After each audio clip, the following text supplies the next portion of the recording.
What would you think if a 12-year-old girl walked into a casting room and brought an entire crew of seasoned industry professionals to complete silence, not because she was charming, and not because her performance was simply good enough for a child, but because she had just delivered a scene of such psychological intensity that director Matt Bettinelli-Olpin declared with full conviction that the search was over? Alicia Weir, a young actress from Ireland born in 2011, was not yet 13 years old when she was officially cast in the lead role of the horror film Abigail, produced by Universal Pictures, a film that centers on a character who is on the surface a 12-year-old ballet dancer, but who is beneath that carefully maintained exterior, a 300-year-old vampire who has trapped 6 criminals inside her castle and hunts them down one by one through the night. The film earned more than $67 million at the global box office within its first month of release, which is a remarkable figure for a horror production working within a modest budget. And the name that critics and audiences kept returning to was not that of any of the accomplished adult performers in the cast, but rather Alicia Weir herself. The young girl in a white tutu with blood at the corners of her mouth and eyes is cold and still as a Canadian winter. Alicia was born and raised in Dublin, Ireland, in a family with no professional ties to film, theater, or television, and what set her apart from an early age was something harder to manufacture than opportunity or connection, which was a restlessness that only movement and music could quiet. She began studying ballet at the age of 4, and over the years that followed, she added drama, training, singing, and formal acting instruction,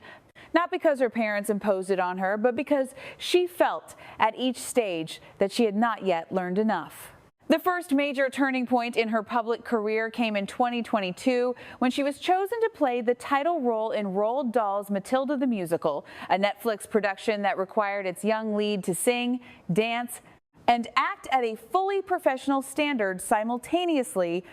And the critical response was so strongly positive that it established her credibility in a way that made her casting in Abigail the following year feel less like a surprise and more like a logical next step for someone who had already proven she could carry a major production entirely on her own. There is no scandal attached to Alicia Weir's name, and there is no documented crisis or period of professional collapse, but what exists instead is something subtler and more revealing, which is the invisible pressure that comes with being given extraordinary responsibility at a very young age. In interviews after the release of Abigail, Alicia spoke candidly about which scenes she found most demanding, and her answer was not the scenes involving blood or physical action, but rather the moments in which Abigail reveals her loneliness without disguise, describing the challenge of finding within herself a sadness she had not yet lived through, which is the kind of introspective honesty in a performer so young that is genuinely uncommon and speaks to the depth of focus she brought to every single scene. Her family remained closely present throughout the entire production, and Universal's team made a point of prioritizing the emotional safety of their youngest cast member, which reflects an understanding shared widely in Canadian artistic communities, particularly in cities like Toronto and Vancouver, where serious training culture intersects with industry work, that the single most important factor separating young performers who flourish long-term from those who find the experience damaging is the quality of the support around them. And for Alicia, that support was firmly in place throughout. Inside the film itself, the character she plays is far more intricate than the premise suggests, because while 6 criminals are hired to kidnap a 12-year-old girl and hold her in an isolated castle overnight in exchange for $50 million,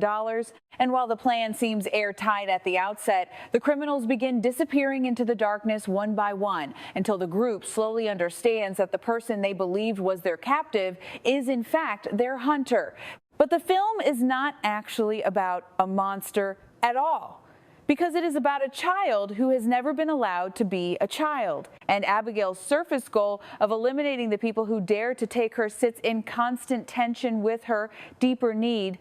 which Alicia plays with remarkable restraint to be seen as a person rather than a tool after 300 years of doing exactly what her father required without ever having a real friend or knowing any world outside those walls. What sets this character apart is the tension she carries at every moment, because she could kill everyone in that castle within minutes, given that she has both the power and the motive, yet she does not kill Joey, the one woman in the group who looks at Abigail and sees a child rather than a threat. And that single deviation from the script Abigail had prepared is enough to create a crack in 3 centuries of carefully maintained emotional armor. Abigail exists in constant conflict between the cold and precise hunter she has been trained to be and the lonely child who has wanted for 300 years to have one real friend. And this film is the first time that question has ever been asked out loud in her presence. What makes Alicia's performance exceptional is that almost none of this is delivered through dialogue,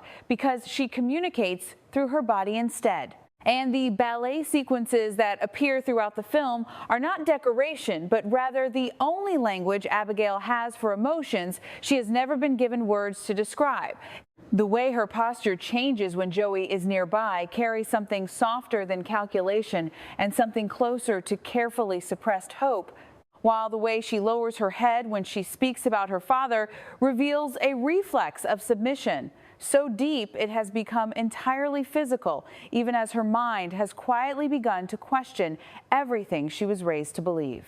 Looking ahead, the film has left a number of deliberate openings worth considering, because the most significant of these is the absence of Abigail's father, a figure referred to throughout the story but never seen directly, who has defined the boundaries of her existence for 3 centuries and whose eventual confrontation with his daughter would represent the genuine test this first film has been building toward. Abigail's decision to let Joey live is another unresolved thread that cannot be explained by the logic of a pure predator. And if the story continues, she faces at least 2 clear paths: either returning to her father and carrying her connection to Joey as a hidden exception to everything she has been taught, or making the choice to protect Joey even when that protection puts her directly against her father and dismantles 3 centuries of the only identity she has ever known, with that second path being the more dramatically powerful of the 2 and the one that would give any continuation the most to work with. Alicia Weir arrived from Dublin with nothing but talent, discipline, and the kind of quiet fearlessness that serious training programs spend years trying to cultivate, and she earned her place in a major Hollywood production at an age when most of her peers are still deciding what they want to do with their lives, leaving that production with her integrity intact, her family beside her, and a career that by any reasonable measure has barely begun. If you found this worth your time, please like and subscribe so you do not miss the next video in this series.